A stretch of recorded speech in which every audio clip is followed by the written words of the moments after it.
So they outlawed trans fats, but they replaced it with something worse. You guys remember the trans fats? No, I'm not talking about fat people or transsexuals. I know we have plenty of those nowadays. No, I'm talking about trans fatty acids, which became a huge issue 10 to 20 years ago, and then it went through legislation. So trans fats are made when liquid oils are turned into solid fats, such as shortening or margarine. And these are called partially hydrogenated oils, otherwise known as PHOs, because it's done through a hydrogenation process. Because of the health risks, the FDA banned trans fats in 2015. The ban went into effect in 2018. But here is the kicker. They permitted companies to have some foods which can legally contain trace amounts such as a half gram per serving, and they do not have to be disclosed on a nutritional label. So what do you think all the companies did? They just made each serving size like less than a half a teaspoon, so small, where the product would actually have a couple hundred, if not a couple thousand servings, and the person who was eating this crap didn't realize they're eating a couple hundred grams of trans fatty acids because it doesn't have to be disclosed on the nutritional label. So, but now we have these seed oils which are constantly being debated. What are seed oils? Well, they're essentially vegetable oils extracted from plants such as cottonseed, canola, safflower, soybean, and corn. But the process is the dangerous part. The oil is extracted through mechanical pressing or by using chemical solvents.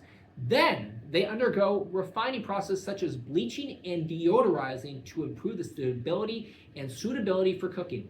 In fact, certain seed oils have been historically used as industrial lubricants for engines and machinery. For example, rapeseed oil, which is a type of seed oil, was used as an engine oil lubricant for many decades, and that's what you're eating.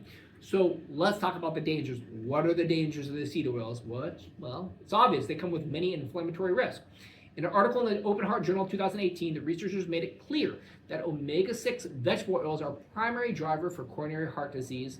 And they also concluded that numerous lines of evidence showed that the omega-6 polyunsaturated fatty acids promote oxidative stress, oxidized LDL, chronic low-grade inflammation, and atherosclerosis, and is likely a major dietary culprit for causing coronary heart disease, especially when consumed in the form of industrial seed oils, commonly referred to as vegetable oils. So, who is promoting this crap? Who is promoting the seed oils? Well, mainly, it's actually the professors from Harvard, including Guy Crosby, who actually has family ties to Merck. So, the problem is that Harvard receives more funding from pharmaceutical companies than any other medical institution. In fact, their own periodicals actually even admit and advertise that they enter into multi-million-dollar deals with pharmaceutical companies. Just recently, they openly admitted that they increasingly are leaning on funding from pharmaceutical companies in addition to the government funding. And why do you think that most pharmaceutical companies are funding them? Is because the medical curriculum of these dangerous institutions are primarily based on pharmacology, as I stated before.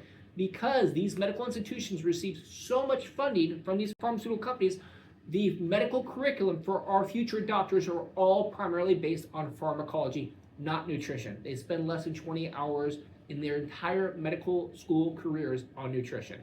This is another reason why we should not trust these medical institutions. This is another reason why we should not trust these pharmaceutical companies.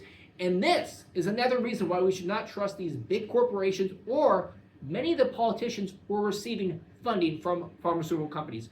We need to stop eating these seed oils. We should not be eating any trans fats.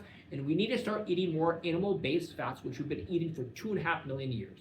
So folks, eat meat, train hard. Let's make America great and healthy.